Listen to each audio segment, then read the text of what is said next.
Қайырлы күн, қалдарыңыз қалай? Көптен бері былай шықпаппын, ютубқа көңіл бөліп, в общем, өзіміздің жұмысымызбен көбейіп кетті.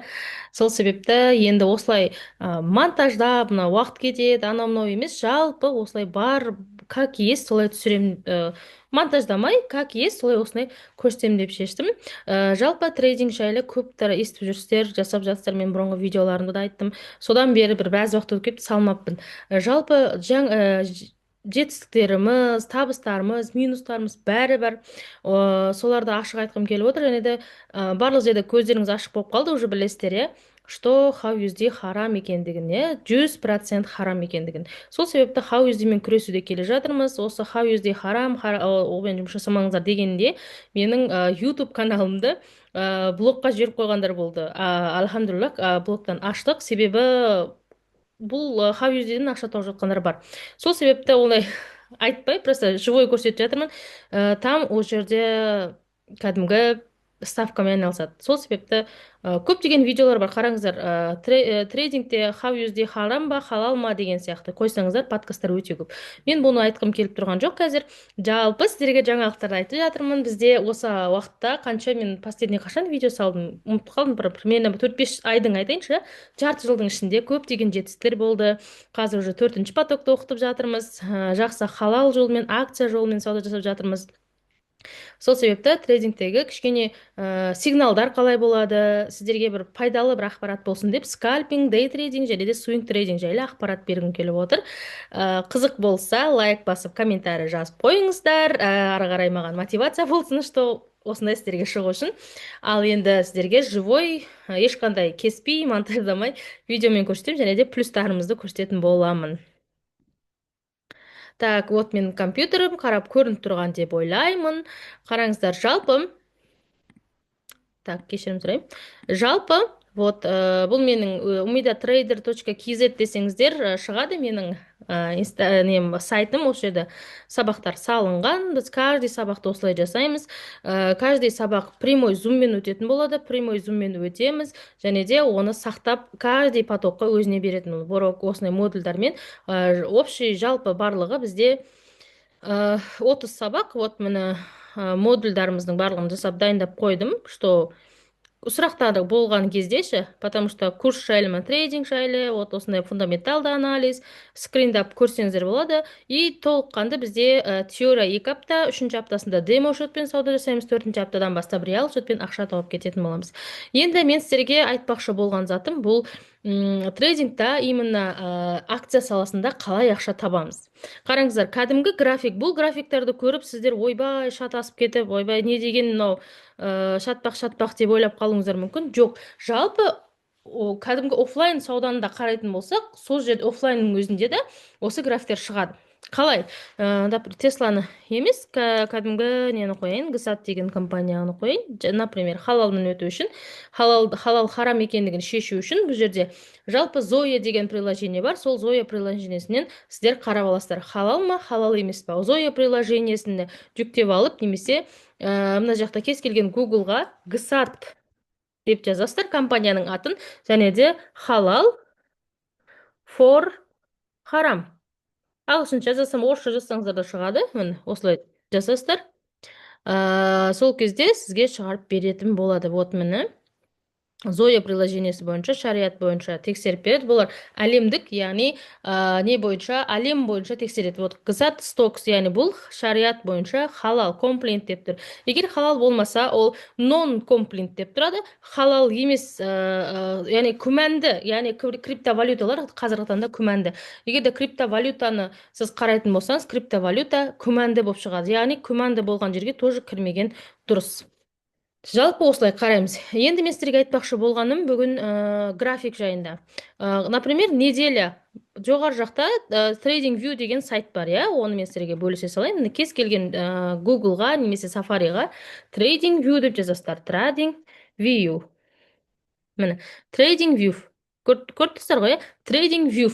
Трейдинг вьюті басқан кезде бұл бүкіл трейдерлар, бүкіл миллиардтаған ба миллиондаған барлығы осымен жұмыс жасайды. Кәдімгі онлайн мидың жұмысы. Қызық, жақсы біз сіздерге бір пайдасы тисін деп айтып отырмын. Мен өзім Wildberriesте жасадым, eBayда сауда жасап жатырмын, әлі күнге дейін жасаймын. Бірақ мен жалпы кез келген бизнестің жақсы тарапы деп айтайықшы, иә, ол не то что eBay сауда, кәдімгі бизнес, кәдімгі столовой ашу үшін де сізге кемінде бір 4-5 миллион керек, иә. Жалпы сол ақшаларды қалай сіздер трейдинг акциямен ақша табасыздар, халал жолмен, ешқандай курс алмай ақ, просто сіз кез келген адам инвестор бола алады. Қалтаңызда $100 бар ма, $100 акциясын алып қойыңыз, болды. Ол жақсы өсетін компания болса өседі, бір уақытта қарасаңыз нормально өсіп береді. Вот осыларды. Енді трейдинг вью деген сайтпен барлығы жұмыс жасайды. Ешқандай еш жаққа шығудың қажет жоқ. Например, мен Wildberriesте жасаған кезде мен 3000 теңгеге бір ойыншық алатын болса, мен оны 5000-ға сататынмын. О, күшті, мен 1000 теңге, 2000 теңге үстіне пайда қойып сатып жатырмын деймін. Олай емес қой. Оказывается, есептеп қарасаңыз, например, 3000 теңгеге алдым. Мен пуперный пакет алам, оны орайтын, және де скотчым бар, жол кремім бар, иә, автобуспен барсам да, бұрын автобуспен бастағанбыз.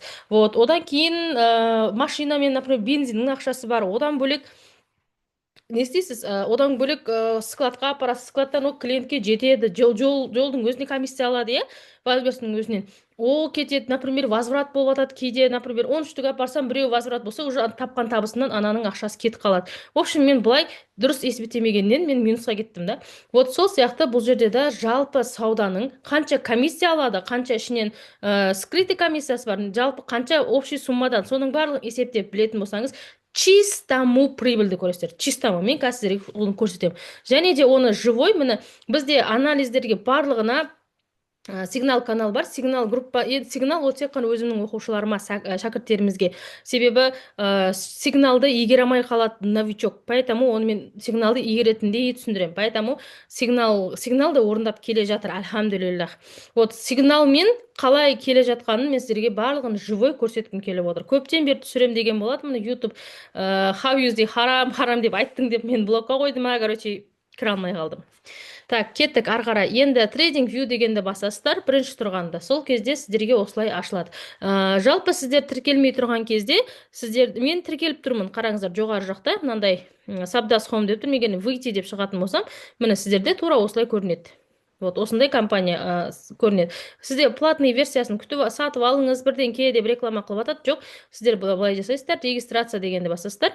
Регистрация дейсіздер, болды. Осы жақтан, мына жақта 0 теңге навсегда дегенді басасыздар. Сол кезде мына вход с аккаунтым Google немесе почта жазасыздар, ары қарай кіріп кете беретін боласыздар. Мына мен өзіме вход деп өзімдікіне кірейін.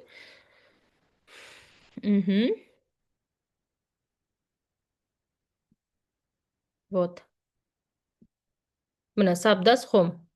Енді осыдан продукты, жоғары жағы продукты, супер графики дегенді басамыз. Сол кезде шығады. Супер графики. Міне, например, бұны қалай көреміз? Tesla емес, қысат қарап отырады, кішкентай компанияны, иә.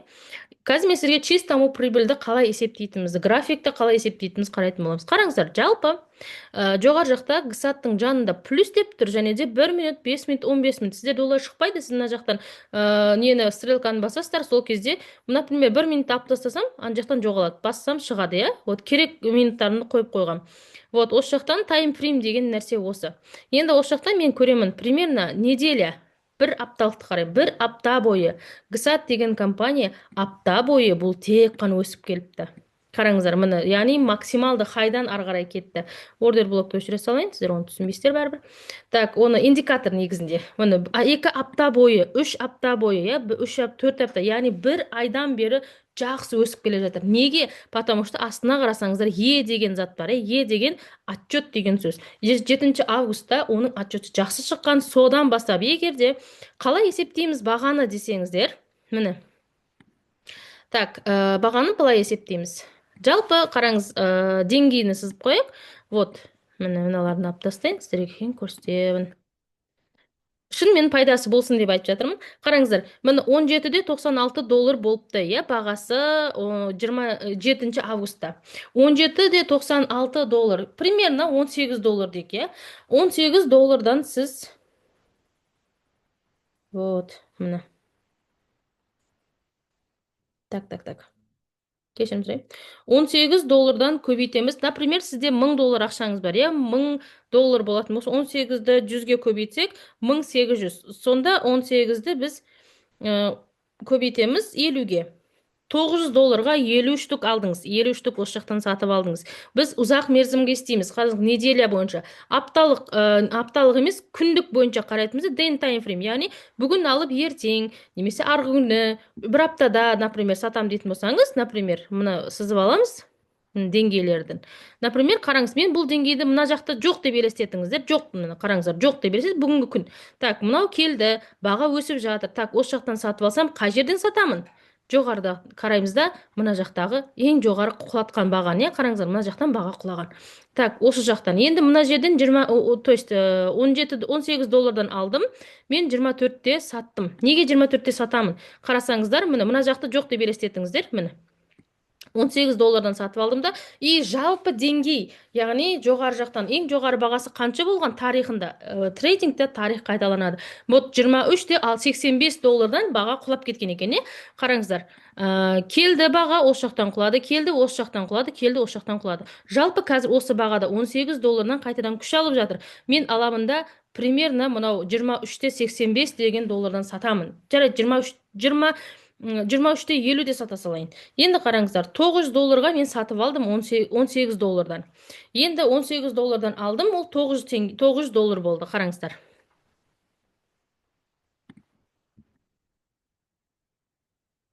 900 доллар. Так, енді мына жақта 23-те сатам. Ол примерно қараңыздар, 1, 2, 3, 4, 5, 6, 7, 8, 9, 10. Примерно 10 күнде 23-ке барыпты. Примерно. Енді 10 күнде емес, бүгін 5 аптада сондай барды дейік, е?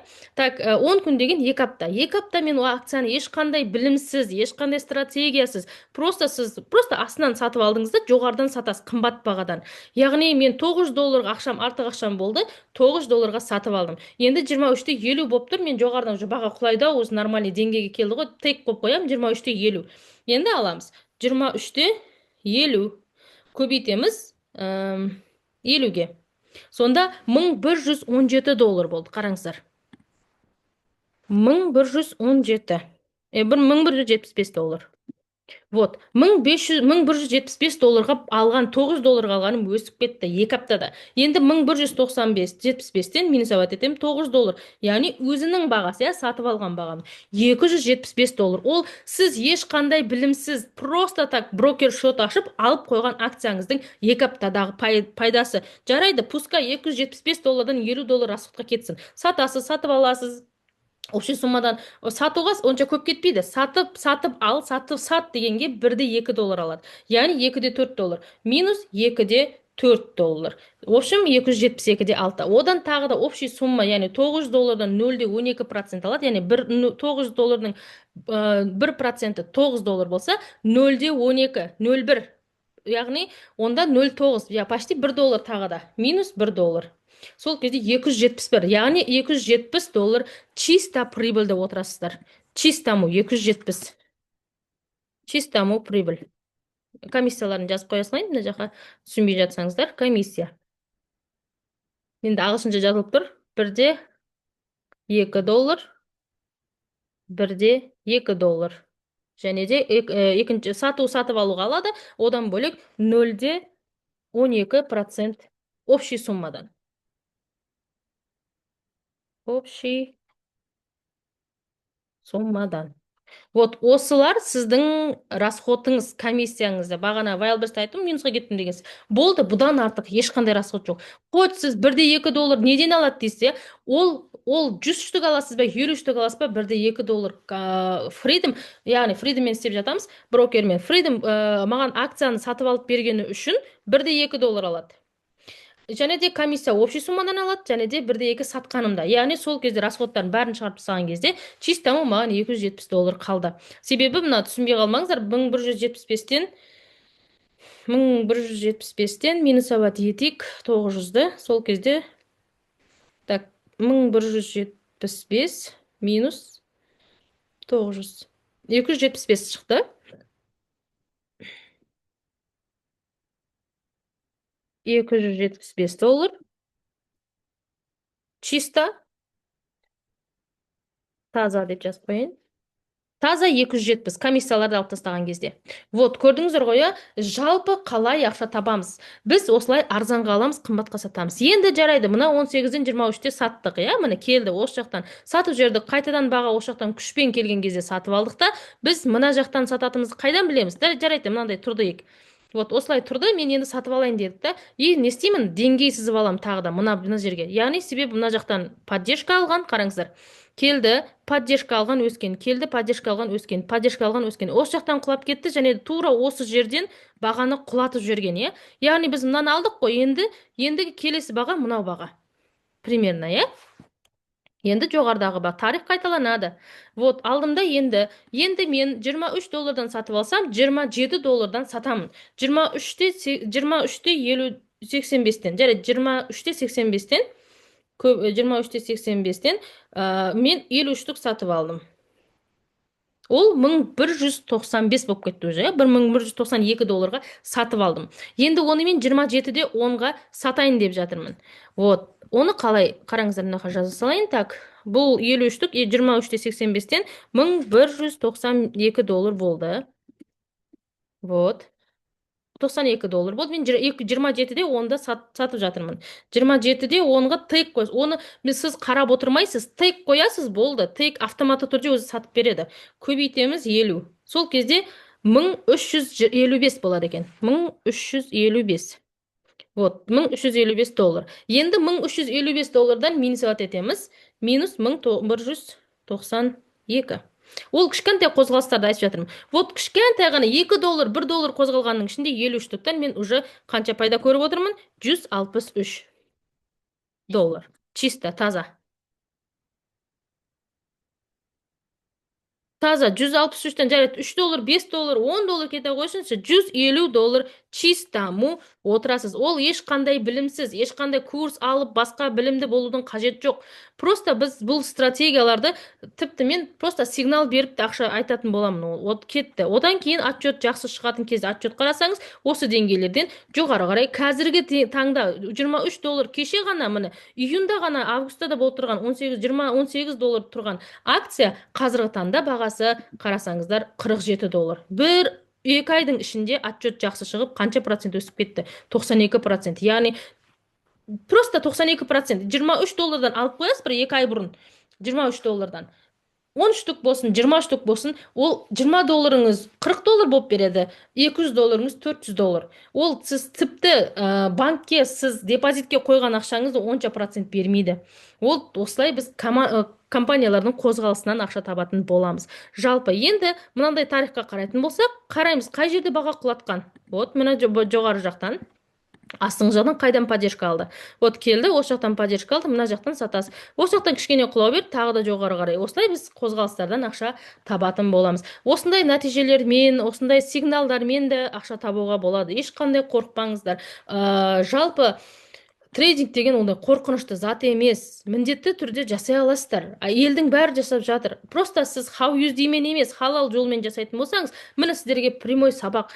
Түк те қиын емес. Шынымен де арзанға аласыз, қымбатқа аласыз. Просто сіздің білетініңіз, білуіңіз керек болған нәрсе, бұл компания өсе ма, өспей ма? Оны сіз фундаменталды анализ жасау керексіз. Фундаменталды және де техникалық анализдермен бірге жасап ақша табатын боласыздар. Вот жалпы менің қазіргі таңда сигнал каналым бар өзіміздің группамызбен, е, қыздардың иелерімен. Вот осы жаққа көрсетейін.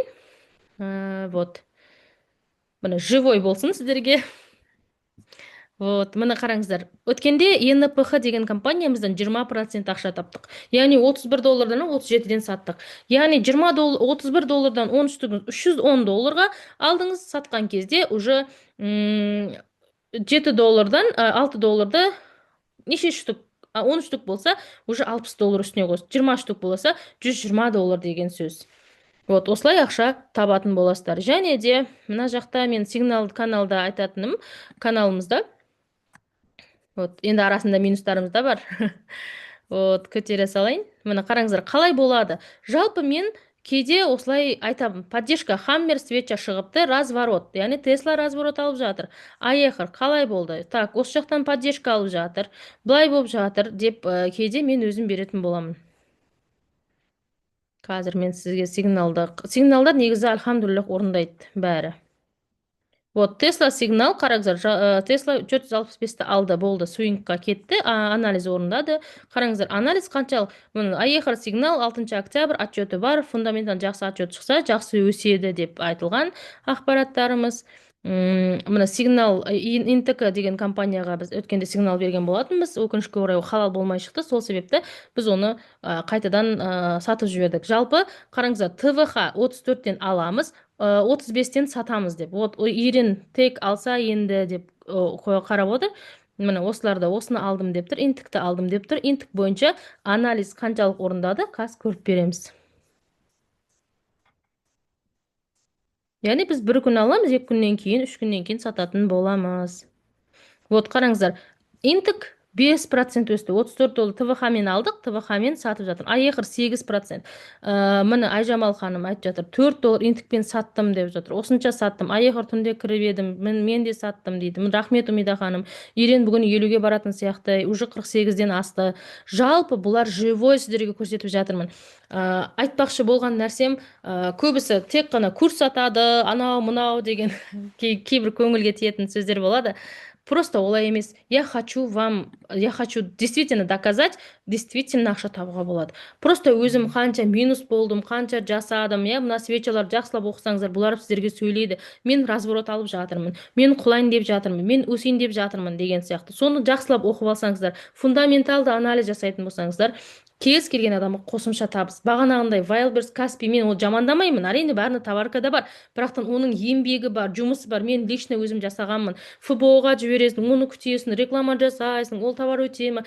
Тіпті Қытайдан сіз бір 100 000 теңгеге кофта алып келетін болсаңыз, күшті. Оны сіз тиктокқа саласыз, реклама жасайсыз, өзіңіз түсуіңіз мүмкін, бір блогерге беруіңіз мүмкін. 100 000 теңгеге алған кофтаңызды сіз бір білмеймін, миллион теңгеге сата алмайсыз. Например, немесе 100 000 теңгенің үстіне 100 000 теңге бірге бір қойып 200 000-ға сата алмайсыз, бір күннің 2 күнде. Ол сату үшін де біраз уақыт керек. Яғни сіз оптымда болатын болса, 100 000 теңге алып келдіңіз ба, 1 теңге үстіне қойсаңыз, 10 теңге қоясыз да, в общем жарайды, 100 000 теңгеден бір 10 000 теңге тапсам жеткілікті дейтін болсаңыз, оңай ғой, Вот мына жерде де сондай. 39-дан аламын, 40-та сата саламын. Болды, азғантай қозғалыстан таба салам, маған жетеді дейтін болсаңыз, вот осылай сіз тез күнделікті ақша таба аласыздар. Енді swing трейдермен жасаймыз, себебі бүгін алып ертең сатқанымыздың басты себебі бұл халал болу үшін акция біздің атымызға ауысу керек. Акция біздің атымызға ауыспай тұрып, сіз оны сата алмайсыз. Әрине сата бересіз, ол day trading, forex, бағана фьючерстер жасай береді. Бірақтан тапқан табысымыздың халал болуы қаншалықты маңызды екенін білгендіктен айтып жатырмын да. Вот, енді сіздерге пайдалы болды деп ойлаймын. Жалпы осылай есептеп шығып істесеңіздер барлығы болады, жоқ емес, компанияларды тауып осылай анализдермен, графиктермен. Бағана графикті айтып жатырмын ғой, графиктер қалай. Например, бұл баға қай жерден құлайды? Жалпы мына жердің өзін алатын болсақ, например, сезон кезінде қазір курткалар ұшып жатыр, 40 000, 45 000, 50 000, тіпті 20 000-ға куртка жоқ. Вот қазір пик. Ол қашан құлайды? Просто элементарно Қазақстанның қарайтын болсақ, ол март кезінде құлайды. Примерно өсе береді. Мартта уже сезон біткеннен кейін баға 40 000 деп тұрған куртканы сіз аласыз 30 000-ға. 30 000 деп тұрған куртканы сіз аласыз 20 000-ға деген сияқты. Баға міне 30 000 теңге, 40 000 теңге, 50 000 теңге деп тұр. Қазір курткалар сезонға кіріп жатырмыз. Енді осы жақтан сезон біткеннен кейін баға құлайды. Вот осылай біз геосаяси, яғни әлемдік деңгейге әсер ететін компаниялар бар. Немесе әлем оған әсер етпейтін компаниялар бар. Әлем әсер ететін бұл карантин болған кезде бүкіл компаниялардың акциясы құлаған. Потому что офлайн істейтіндерді, онлайн жасайтындардың акциялары өсіп кетті. Просто мына сізбен түсіріп жатқан Zoom компаниясының өзін сіздерге көрсетейін. Вот. Zoom-ның өзін. Міне, Zoom деген, қазір түсіріп жатқан Zoom-ның өзін қарасаңыздар, 2020 жылы баға қатты өскен. Міне. Қараңыздар. Вот, міне, пожалуйста. 2020 жыл Zoom шықты. Бұрын шыққан 19. 20 жылы бағасы 20 жылы болды $82 бағасы. Енді сол кезде карантин шықты. Карантиннен кейін бұның бағасы карантин уақытында міне максималды 26 октябрь 20 жылға дейін, яғни максималды бәрі зуммен жасап сондай болып кеткен кезде акциясы көтеріліп $565 өсіп кетті да. И сосын адамдардың бәрі үйренді, басқа да содан кейін бағалар құлап, сол бұрынғы бағанағы бағасына $82 құлап кетті. Вот потому что одан басқа платформалар шығып кетті. Яғни біз осы геосаяси және де экономикалық тұрғыда уже ой өрісіңіз өседі ғой әлемдік деңгейде. Трамп не айтып жатыр, investing.com не айтып жатыр, бағана ФРС не де айтып жатыр, ол жалпы фундаменталды анализ болып кетеді, сіздер уақыттарыңызды көп алмай. Жалпы осылай бір пайдалы осындай ақпараттар шығып тұрсын десеңіздер, лайк басып, комментарий жазуды ұмытпаңыздар. И сосын егер де қаласаңыздар, менде базалық сабақ бар, базалық, яғни база тұрғыда, что сіздікі ма әлде сіздікі емес па бұл трейдинг, акция саласы жалпы деген сияқты сіздерге базалық теориялық сабақ дайындап қойдым. Қаласаңыздар алсаңыздар болады. Бағасы $1990. Мынақа жазып та қояйын, что естімесеңіздер, $1990. Теңге. Міне. 1100 осындай теңгеге алатын боласыздар. Бұйырса, егер де алам дейтін болсаңыздар, осы $1990 сатып алсаңыздар, маған WhatsApp-қа жазсаңыздар болады. Астында өзі WhatsApp номер бар. Так, қазір WhatsApp-ымда да жазып қоя салайын. 8, ешқандай монтаж жасамаймын дедім ғой сіздерге. 771 385 53 58. Басқа да нелерім де бар. Вот, осы номерге жазсаңыздар, мен сіздерге осындай 2000 теңгелік базаны алғым келеді десеңіздер, мен сіздерге жіберіп беремін. Жалпы содан кейін сіз басқа да курстарды аламын ба, әлде мен осы жақтан қайтып кетем ба, маған менікі емес па? Так, адамдар болады ғой, біреу медицинаның адамы болады, біреу мұғалім болады, біреу білмеймін, қара жұмыстың иесі болады, біреу болады строитель болып жатады, сол сияқты елдің бәрі жасап жатыр екен, ойбай, пәленбай алып пәленбай ақша тауып жатыр екен дегенге сенбеңіздер. Оның барлығы өтірік. Просто тағы да қайталап айтайын, жақсылап халал харам деп, how USD деп қарап алыңыздар. Потому что Форекс, Раба Форекс, фьючерс барлығы IUFI стандарттары бойынша халалдан өтпеген, харам және де күмәнді болып саналып тұр.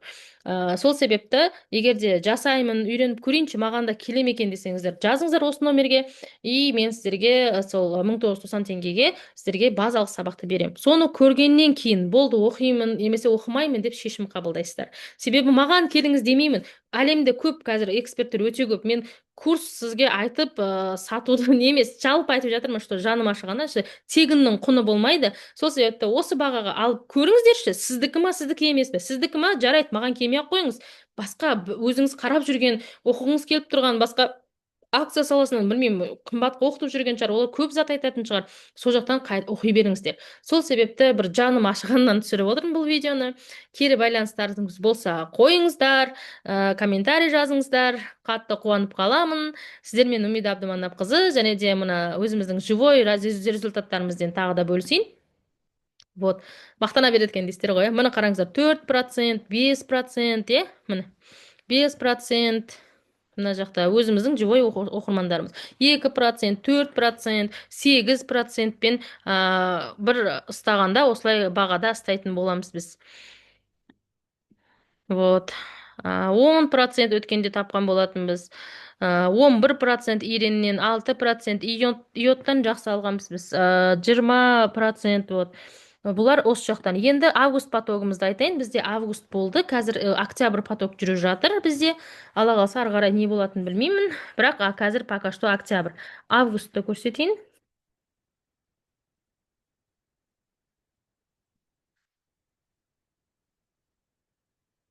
Ой, не болып кетті? Опа. Міне 3 август потогымызда да жақсы жаңалықтарымыз бар. Одан алдыңғы потоктарымыз бар. Просто сіздерге живой болсын деп жатырмын. Қараңыздар. Мына жақта ең жақсы процентпен ұстағанымыз, қараңыз, 12%, 13%, 17% иотпен ұстадық. Вот 20% ирен деген компаниядан 20% ұстадық. В общем, жақсы компаниялардан жақсы ақша табуға болады. Жалпы сіздермен Умида Абдыманапқызы. Келесі сабақта, келесі видеода әрине сіздер келіссеңіздер, сіздердің кері байланыстарыңыздың не дейді, поддержкаларыңыздың арқасында осындай бұйырса тағы да видеолар болады. Қызықты болса лайк комментарыңызды аямаңыздар. Сау болыңыздар.